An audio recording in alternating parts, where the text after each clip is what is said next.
Guess what? Peanut butter on a spoon is not a dessert. You're putting a condiment on a spoon and eating it. You might as well squirt ketchup into your mouth. Spend money like it don't mean nothing, and besides I got a thing for you. We have more context as to why Florence Pugh isn't happy with Harry Styles and Olivia Wilde, and now I think she's a little off base. Conservatives in New Mexico are pissed off about a Breaking Bad statue, but do they have a point, or is this just embarrassing for our side? Meghan Markle and Prince Harry's Netflix deal might completely fall through, and what ended up happening with that trans boy trying to rush into a sorority at Alabama, there's an update on that. I'm Alex Clark, and this is POPlitics.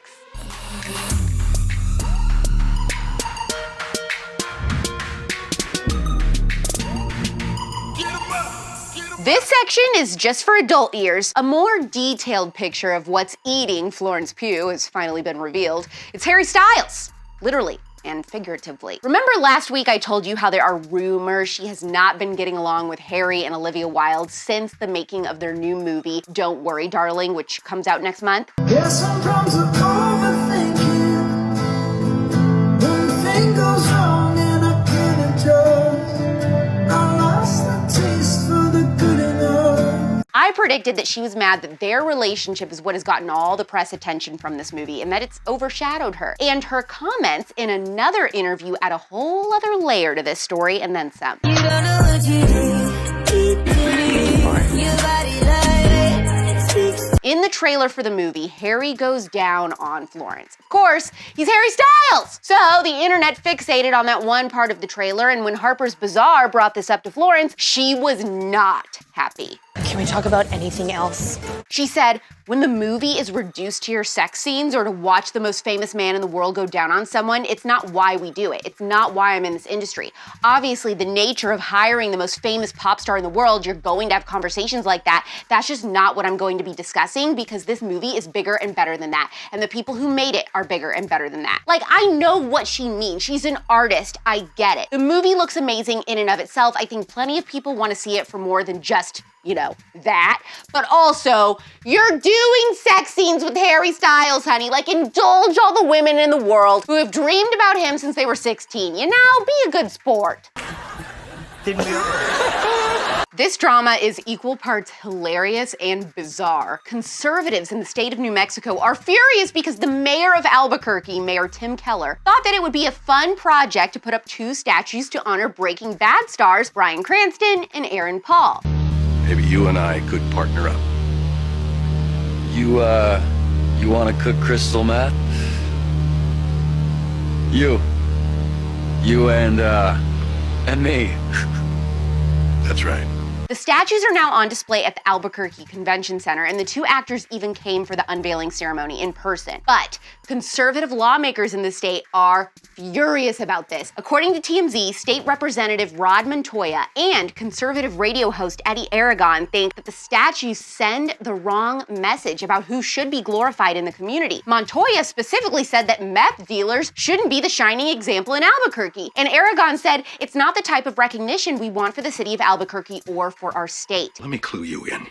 I am not in danger, Skylar. I am the danger. Bro, live a little. I know the left loves glorifying low-life, abusive losers like George Floyd with statues, but I side with the mayor. This is a fun statue that represents how much attention and tourism that show has brought to the city of Albuquerque. Walter and Jesse weren't real people. They're fictional characters, and I don't think putting up statues of them glorifies meth makers at all. But what do you think? By the way, this video is hilarious. At TOIFers, which is actually the famous Los Pollos Hermanos from the Breaking Bad TV show. We're about to go check out the food. After enjoying the famous decor and the delicious food, I had one last question to ask. Gus Fring here? No.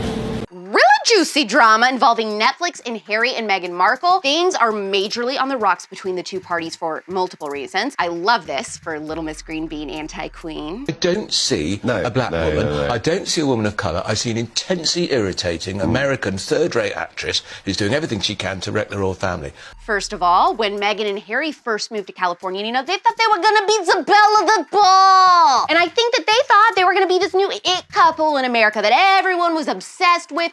And That couldn't really be further from the truth. However, they did sign a multi-million-dollar production deal with Netflix a couple years ago to capitalize on their new life in America. They wanted to do several projects with Netflix, including a docuseries on their life and a children's show. The children's show already got axed, but the time is ticking and Netflix execs are becoming increasingly frustrated with them because they still don't have anything. What's even worse for the former royals is that Netflix today is not the same Netflix from a couple years ago or even yesterday, because they've got this mass exodus of subscribers and audiences just rejecting anything woke. And of course, Meghan and Harry are the king and queen of woke, the only king and queen they'll ever be. And Netflix may not want them to put out all the propaganda that they were hoping to. Hey, you know what? Cheers and baked beans for breakfast to that. I'll have a full English breakfast with extra baked beans, scrambled eggs, and then an eggs Benedict, please. Thank you. How would you like scrambled eggs? Scrambled. Thank you very much, Bama. A huge win for women. Grant Sykes, the biological man who identifies as trans, attempted to rush and join a sorority at the University of Alabama. However, he was dropped and denied by every single house. We love to see it. Drop it. According to AL.com, Bama's Rush Week went viral and caught the attention of filmmakers from Vice, who allegedly began working on a documentary about the event. It's not just a good day, but a great day, because a Bama Rush documentary is coming. The director of the documentary from Vice Studios and HBO Max said, quote, "The film is a thoughtful and compassionate portrayal of young women in 2022 as they rush the sorority system at the University of Alabama." A representative for Vice Studios also addressed that TikTok rumor that hidden microphones are being used to capture concealed audio, saying that that is not true. The documentary has been in the works since Bama Rush became popular on TikTok back in 2021, and it's currently in production now. I wonder if Grant will rush again next year, or if Vice will try to find another boy to rush to add some drama to that documentary. Can I just say I'm very proud of these Alabama ladies, though, for protecting spaces that are for and cultivated by women. Roll Tide!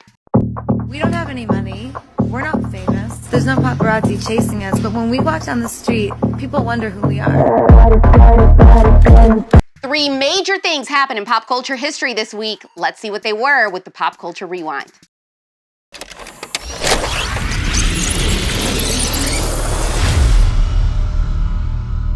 This week in 1939, The Wizard of Oz premiered in Hollywood, and get this, don't know if you've heard, but they're remaking this movie and calling it a modern reimagining, aka an artsy way of saying woke. I can't wait for drag queen Glinda, the Tin They, and a black Muslim Dorothy. You cursed brat! Look what you've done! I'm melting! Melting! Oh, what a world! What a world! 2003 this week, Uptown Girls came out in theaters, starring 26-year-old Brittany Murphy, R.I.P., and 9-year-old Dakota Fanning. Get a broom. You get a frickin' broom. When you work for me, you leave when I say you can leave. For your information, I do not work for you. I am employed by your mother. Oh, yeah? Take a look around. Do you see her anywhere? News flash. You're not gonna. Unless you make an appointment with her assistant or hang around her bedroom door at 3 o'clock in the morning. In the meantime, you're working for me. Oh, is that so? Uh-huh. News flash, Mussolini. I quit! Swinging door. This week in 2017, many parts of the world experienced a partial solar eclipse, while others got a chance to see a total eclipse, a truly once-in-a-lifetime event. And President Trump looked at it without his sunglasses because even his eyes are magical cinnamon rolls. And that's what happened this week in pop culture history.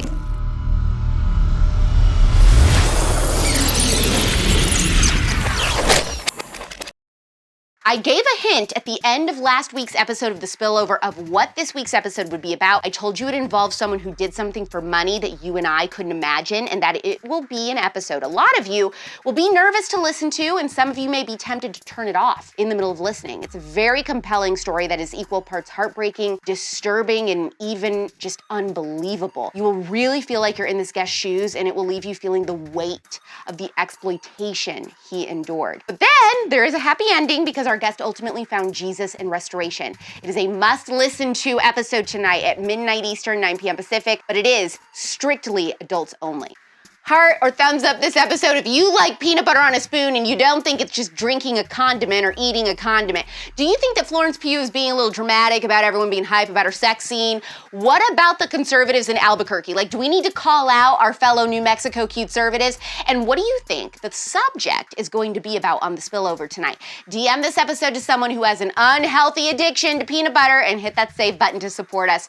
We're back tomorrow at 4 p.m. Eastern, 1 p.m. Pacific. It's pop culture without the propaganda every single day. I'm Alex Clark, and this is POPlitics. Clearly, POPlitics is best served visually, but you can also listen to POPlitics if you just want the audio. Subscribe to us anywhere you get your podcasts: Apple, Spotify, iHeart, TuneIn, and more. Also, make sure that if you are listening to the podcast version, you leave us a 5-star review. And don't forget, subscribe to POPlitics on YouTube.